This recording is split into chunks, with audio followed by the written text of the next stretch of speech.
the New Belgium Abbey Ale. So this is a Belgian style double. It is 7%. Okay. So let's see what's inside. Ooh, whoa, whoa. Take it easy. It was the It's wild. yeah. Those monks, you know how it Yeah. is. Oh wow. Yeah, lots of head.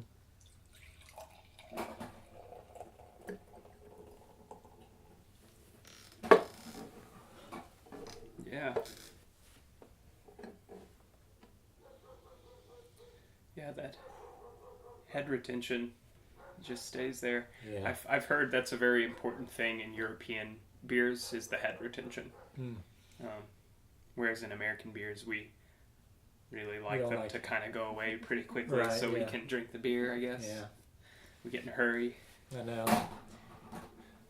I don't know. Yeah, no, I like head. You know, like it's something as. You do? Yeah, yeah. I like head in my beer. You know, it's. This one is like kind of burgundy, like red. It's really dark. Yeah, for a double, I was not expecting it to be nearly as dark as it is. Okay, yeah.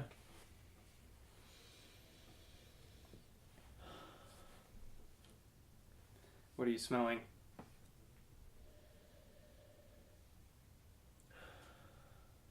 It doesn't have a very strong smell compared to some of the No.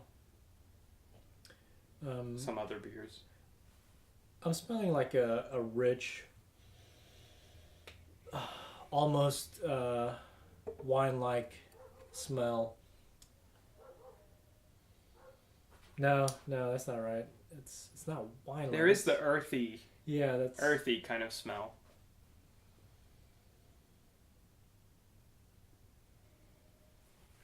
yeah. I really need to hone my like sense and Yeah. description link. And like when it's got a lot of carbonation still in it.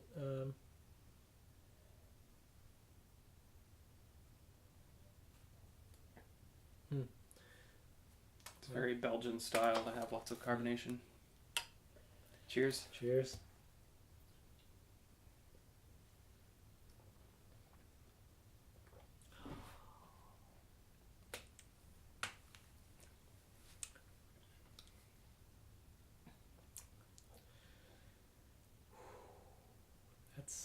That's smooth. Mm-hmm. Yeah, lots of head, but not much carbonation mouthfeel. Mm-hmm. It's very, very smooth. Yeah. Getting like sort of like this butteriness to my lips. Like.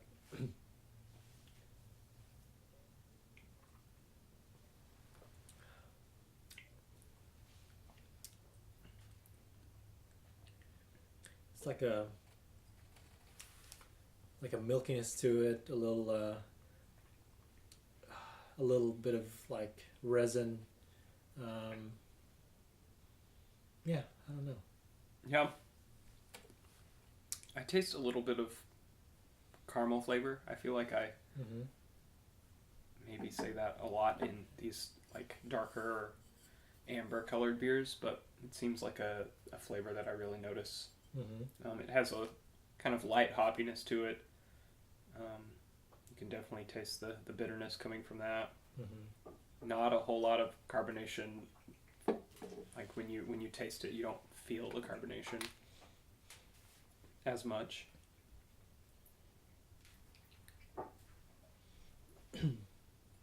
Yeah. Or I don't. That's impressive. It's complex. There's It is. a lot more I can draw from it. And I think it's easy drinking. Like I could sit back and drink this beer. it has flavor going on. It's not like I would just be drinking it to get hammered. I feel like I could sit back and enjoy this one.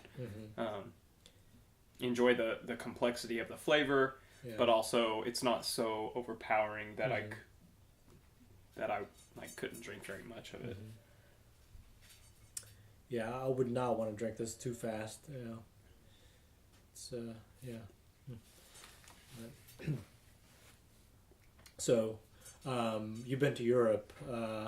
Where else have you gone outside the Outside US of Europe? Yeah. I've been to China. Been to China? Yep. And I've been to some like of the Caribbean islands on like a cruise, and I guess parts of the coast of Mexico on like cruises and things. Nice. I've been like just across the border into Canada, but like not to anywhere in Canada other than like over across the border. Yeah. Just to say I've been to Canada. Mostly Europe though, and China.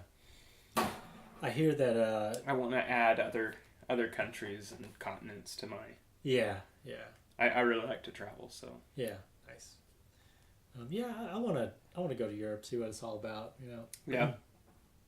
I enjoy like seeing the different culture, and like obviously Europe has this really old culture that the US just could never compete with. Like here a building is really, really old. Well, here in Arkansas, a building is really, really old if it's like 150 years old. Yeah. Like that's probably like about as old as you're going to get. Yeah. You go up to like the East Coast and you start to get to like 300 years old, maybe a little older. And then when you get to Europe, you're talking thousand years old, or like some of these like castles and things are just ancient. Yeah. And so it's just like a lot different. Like you can get the same amount of history with something not as old, but when you go to see something that is super old, you get to see like how the culture develops from that differently than here. And, So what are a few of the most notable things you've seen anywhere, like in your travels? Ooh. Some things that, you know... I mean, there's always the really big touristy places. Like, I feel like almost everyone that goes to London would see the London Eye and the what's the...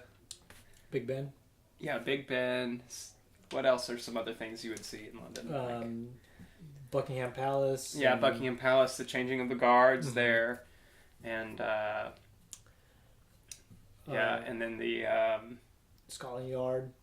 Scotland Yard. I don't know that I've seen Scotland Yard. The most recent trip I had to London, I did go through the Churchill War Museums, which is where they had like the underground bunkers, and like got to see like some of the historical things about Winston Churchill and things like that, and that was actually really interesting. But I mean, there's all those really touristy things, and I've done those. Those are the big name things, but I really enjoy like trying to get off the beaten path and kind of see more, like live more like a local when I travel, if I can. Like after I've gotten all those things out of the way or kind of interspersed, I try to like go to what's a local pub that people just go to that's not on the tourist route, and just like meet local people and try to like see the actual culture firsthand, not this kind of like whitewashed tour kind of feel that you would get when you go to these to the big touristy destinations that are made for like wide-eyed Americans coming to see all these sites. And so that's just kind of my approach to travel. I want to see the like smaller, the less nitty-gritty, the road less traveled by, I guess, to kind of. Have you encountered like some locals that were like just kind of how should I say this, like not used to, you know, like they're not like, you know, hospitable or most people are hospitable. In China, actually, it was very different depending on who you met. Almost everyone, in general, like thought American, like there aren't very many tourists to China. There aren't very many tourists that go to China. American tourists anyway. I'm sure they have lots of tourists, but not Americans. And so I felt like when I was there, I was kind of like a movie star to them because they're really interested in American culture and American TV, the NBA, American movies. Like they really are interested in American culture. In China, but they don't have very many Americans visiting China. And so when I was there, it was almost like I was a celebrity. Like, people really wanted to talk to me. They take English in school just like almost everyone. Almost everyone else in the world learns a second language, except in America we don't do a very good job of it. But almost everywhere else they actually do learns enough where they could carry on a little bit of a conversation. And so, like, on one hand, they kind of want to practice their English with you, like, use what they've learned with a native speaker. They don't get the opportunity that much. But, yeah, so it was really interesting. One time I was at, like, some site that I was seeing, and there was a group of people that came up, and they asked me if they could take their picture with me, just because I was an American. And like, for me, I'm sure they went home and like told the story about how they were just at the market that day and they saw like this American, and they all got their picture with me like individually and then all together. Like, it was this big ordeal to them. It was just so interesting. Like, for a little while, I felt like how it would be to be a celebrity. Be famous, But, so, depending on where you are, I mean, like, if you were in Europe, you definitely wouldn't get that. Like, they have tourists all the time. And just depending on who you talk to, whether or not they like tourists or not. And so, usually people just view you as another person, and they want to get to know your culture just as much as you want to get to know their culture. Like, you can strike up interesting conversations. So. It really just depends. Although I did talk to one person in China. I tried to start a conversation, and he said something like, "I don't like Americans," and that was the end of the conversation. So I just moved on and went to talk to somebody else. So there you go. I mean, you meet those kind of people everywhere. Probably mostly in France, you meet those kind of people. They don't want to talk to tourists. French people kind of have, like, they're very proud of French ways and their country, and they don't really like the tourists as much as some of the other countries. Whatever. But still, we're talking in stereotypes here, and everybody's different. No, they're all the same. They're exactly the way we're portraying them. Everyone is cookie cutter. All Americans are the same. I am a perfect representation of all Americans. Oh, man. So how long have you been gone from the Philippines? I'm immigrated when I was in the second grade, and I've gone back a few times just to visit. But that's such a long time, like that. Yeah, that's really young. Yeah. And I have a cousin that immigrated around the same age, and she has she definitely does not know Filipino as much as I do. Which is kind of strange because has she been back to visit as well? Or? Yeah, okay. I'm pretty sure she has. But yeah, like it's kind of weird because like her mother like speaks the language to her more than my mother did, and because like when I was growing up, having a different language, learning English, I was teased a lot about it. So I was like, I told my mother, don't speak to me in Filipino, which was a mistake because anyway, that's you wanted to learn English at the time, right? And have an American accent, and now that I do, like now you wish you knew the other language, yeah. So, but that's why I think like we need to start in the U.S. going back onto politics. Yeah, we should start teaching other languages earlier. Yeah, like when people are younger and they're like more apt to pick up other languages. Yeah, like I think studies have shown, maybe if you care about studies, that people that know a second language can learn things easier, and so yeah. I mean, I don't know. It's it would be nice. It would be nice, you know. I guess you just got to decide, I guess, what's important. America doesn't have a whole lot of borders that we've got Mexico and Canada. And Canada, they speak English and some French, depending on what part of Canada you're in, I guess. Yeah. But I heard they all speak French. Yeah. That's what I heard, too. Like, I mean, Trudeau speaks French, you know, like, so I'm assuming if the leader speaks French, all the underlings must speak French. Yeah. I mean, But, and then they speak Spanish in Mexico. Yeah, exactly, yeah. So there's our two borders. There you go.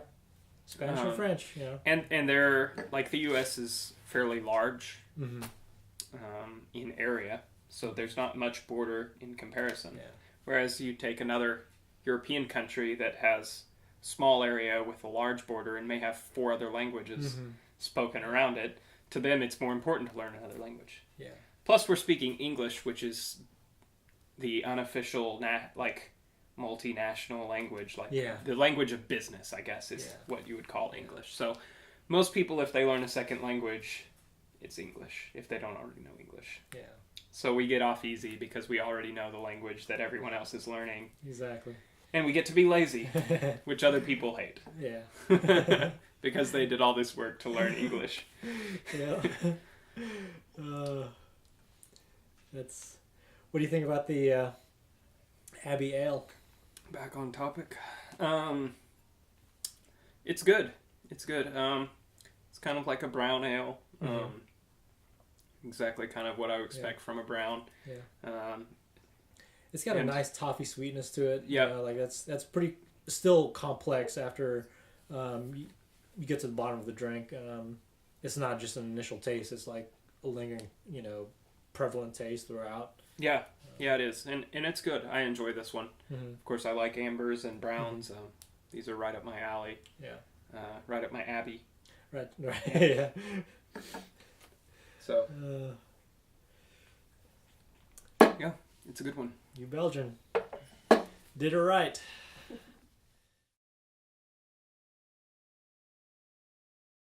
want to know what the question is because I'm already trying to think of like answers because I feel like I'm about to be put on the spot. Like, oh crap, that's gonna go in the.